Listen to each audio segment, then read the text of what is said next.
Hello everyone, আমি রুচিরা নিয়ে চলে এসেছি আপনাদের সাথে শেয়ার করতে আমার মনের খাতার একটি পাতা। তো আজকে হচ্ছে বনির বিয়ের পরের দিন সকালবেলা। যেহেতু মিটেইছে প্রায় ভোরের দিকে, তাই বিশেষ একটা সময় পাওয়া যায়নি। আর ওরা এত দূর যাবে বলে একটু সবাই তাড়াহুড়ো করছিল, কেন ওদের যেতেই প্রায় 4-5 ঘন্টা টাইম লেগে যাবে। এখান থেকে পশ্চিম মেদিনীপুর যাবে ওরা, অনেকটা টাইম লাগবে। তাই তাড়াহুড়ো করে ওরা বাড়িতে এসেই সবাইকে প্রণাম সেরে, আশীর্বাদ সেরে এবং সাথে সাথেই প্রায় বেরিয়ে পড়েছিল। 1-1.5 ঘন্টার মধ্যেই ওরা বেরিয়ে গিয়েছিল। তো এই সত্যি বলতে এই সময়টা ইচ্ছা করে না খুব একটা লেন্দি ভিডিও করতে, সবাইয়ের কান্নাকাটি ভালো লাগে না একদমই। তাই খুবই শর্টে শুধুমাত্র কয়েকজন গুরুজনের আশীর্বাদের কিছু স্মৃতি রেখে বাকিটা দিলাম না, শেয়ার করলাম না, কারণ কষ্ট হয় বড্ড আমারও দেখতে এই ভিডিওটা। মা বাপি সবাইয়ের একটা কষ্ট, আমারও কষ্ট হচ্ছিল সেদিন। জানি এই দিনটা বা এই সময়টা সব মেয়েদের কাছেই আসবে, সব মেয়েদের জীবনেই আসবে, কিন্তু যতই সবটা জানি, যাই হোক না কেন, সময়টা বড্ডই কষ্টের। এই সময়টা পার করা বড্ডই কষ্টকর। তাই আর খুব বেশিক্ষণ এই দুঃখের স্মৃতি শেয়ার করব না। আবার আমরা ফিরে যাব কিছু আনন্দের স্মৃতিতে। তাই যেটুকু না করলেই নয়, সেই সময়ের কিছু স্মৃতি থেকে যাক আমাদের কাছে। এছাড়া আমি সৌমু মামা, পাপাই মামা আমরা চেষ্টা করছিলাম যে সবাইকে কিভাবে হাসি খুশি রাখা যায়, কিন্তু সেটা হয় না এই সময়। পারছিলাম না আমরাও নিজেদেরকে কন্ট্রোল করতে। এই এক অদ্ভুত পরিস্থিতি, না পারা যায় সহ্য করতে, না ভোলা যায়, না কোনো কিছু। মানে এরম সিচুয়েশন শুধু মেয়েরাই বোঝে যে তাদের এই সময় ঠিক মনের ভিতর কী চলতে থাকে। ছোট থেকে তাদের সাথে বড় হওয়া, তাদের সাথে সব কিছু করা, তাদেরকে ছেড়ে চলে যাওয়া, যেতেও হবে, এটাও তো জীবনেরই একটা পার্ট। এই প্রত্যেকটা মেয়েকেই লাইফে এই পার্টটায় প্রবেশ করতেই হয়। তাই সবটা মেনে নিয়ে, সবটা মানিয়ে নিয়ে করতেও হবে, কষ্টও হবে। তো এখন এই গণকাঞ্চলির সব নিয়ম হয়ে গেল, এবার ওরা গাড়িতে উঠে যাবে।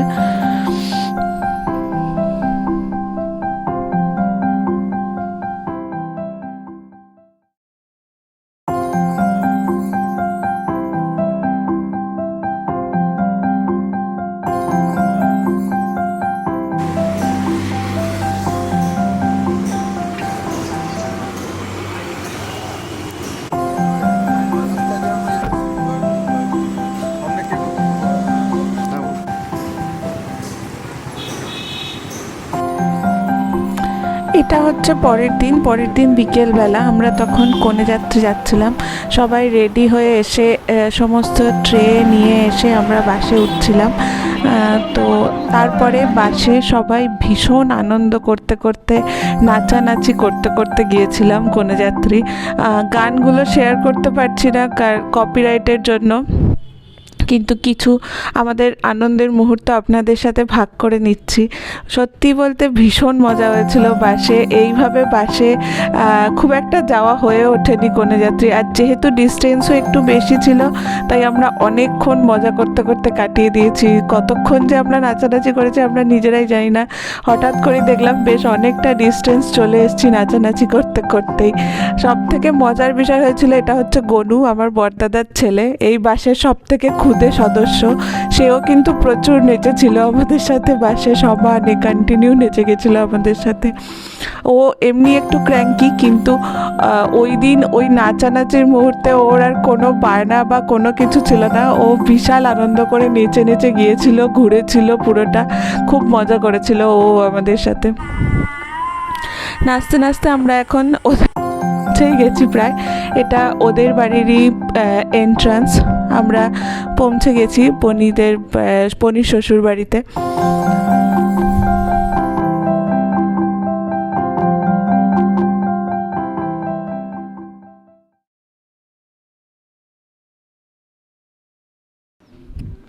এই যে আমরা সবাই এখন ওদের বাড়িতে ঢুকছি। সৌমিকদের বাসা দেখতে পাননি, কারণ সৌমিক বাবা মার সাথে চুচড়ো থেকে গিয়েছিল গাড়িতে, তাই ওরা আগে পৌঁছে গিয়েছিল, কিন্তু আবার যখন আমরা ঢুকছি তখন আবার ওরা আমাদের সাথেই ঢুকে গেছে, তাই ওদেরকে বাসে দেখা যায়নি নাচানাচি করতে, ওরা আলাদাভাবে গিয়েছিল।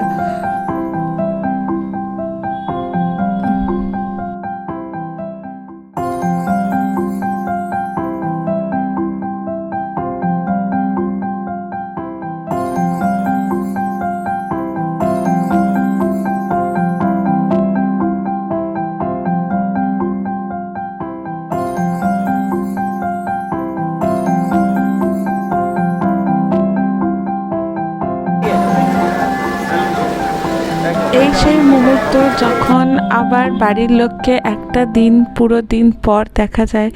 সত্যি বলতে এই মুহূর্তটা, অনুভূতিটা বলে প্রকাশ করা যায় না। আমিও তো এই দিনটা কাটিয়েছি, তাই এই মুহূর্তটা কোনো অনুভূতি মুখে বলে প্রকাশ করা যাবে না। এই যে বাপির সাথে আবার দেখা হওয়া, আমাদের সাথে আবার দেখা হওয়া, আমরাও ওকে দেখা, মানে ওকে তো খুব সুন্দর লাগছিল, খুব সুন্দর সাজিয়েছিল ওকে, খুব সুন্দর লাগছিল সব কিছু, সমস্ত কিছু। তার সাথে ওর এই হাসি মুখটা, মানে এটার কোনো তুলনাই ছিল না সেই দিন, সেই মুহূর্তে। মানে আমরা অধীর আগ্রহে এটার জন্যই যাচ্ছিলাম যে কখন গিয়ে সব ভালোভাবে দেখতে পাবো ওকে সুন্দর করে।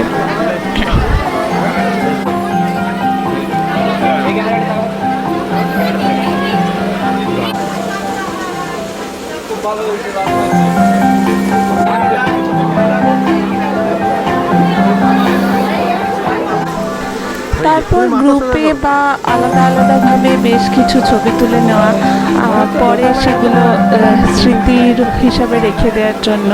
পরে এইগুলোই থেকে যায়। এখনও আমার খুব ভালো লাগে বসে বসে কোনো ফাঁকা দিনে, কোনো যেদিন একটু কাজ থাকে না বা কিছু, সেদিন বসে বসে বিয়ের ভিডিওটা দেখতে খুব ভালো লাগে। কেন কি এই স্মৃতিগুলো আবার ফিরে আসে, আবার সেই মুহূর্তগুলো যেন মনে হয় কিছুক্ষণের জন্য মনে পড়ে যায়, সেগুলো খুবই ভালো লাগে পরে। তাই আবার কিছু স্মৃতি যোগ করে নেওয়া, আমাদের সবাইয়ের সাথে ছবি তোলা, সবাইয়ের সাথে একসাথে ঘোরা, আনন্দ।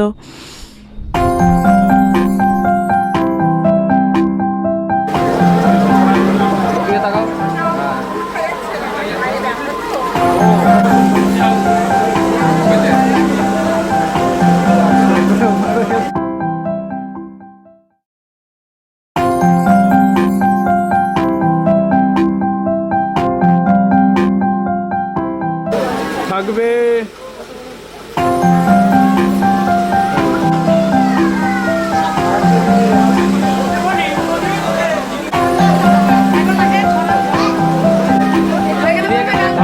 ভালো করে আদর করে দাও।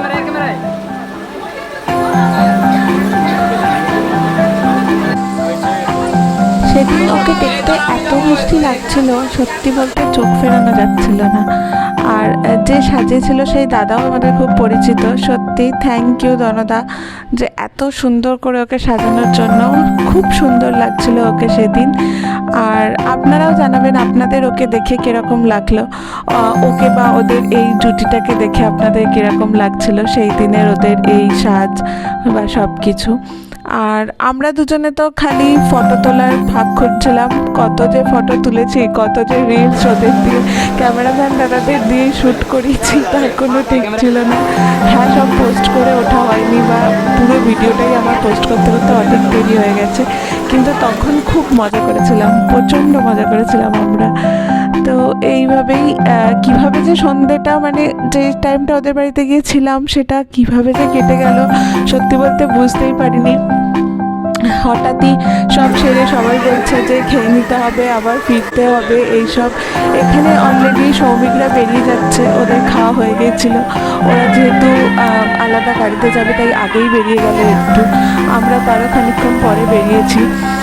এই মোটামুটি সবই হয়ে গেছে। গরমে আমি আর ওই ড্রেসটা ক্যারি করতে পারিনি, ছেড়ে বডির থেকেই একটা শাড়ি নিয়ে পরে আবার আমরাও এবার বেরিয়ে যাচ্ছি। তো এইভাবেই দিনটা খুব সুন্দর করে কাটিয়েছিলাম। বনির বিয়ের প্রতিটা মুহূর্ত ভীষণ সুন্দর করে কাটিয়েছি আমরা। আপনাদের যদি কোনো কিছু ভালো লেগে থাকে প্লিজ ভিডিওটি লাইক করবেন, কমেন্টস করবেন, আমাদের পাশে থাকবেন। আপনারাও জানাবেন যে কে কোথা থেকে আমাদের এই ভিডিওগুলো দেখছেন, আপনাদের কেমন লাগছে। সকলে সুস্থ থাকবেন, ভালো থাকবেন। Thank you.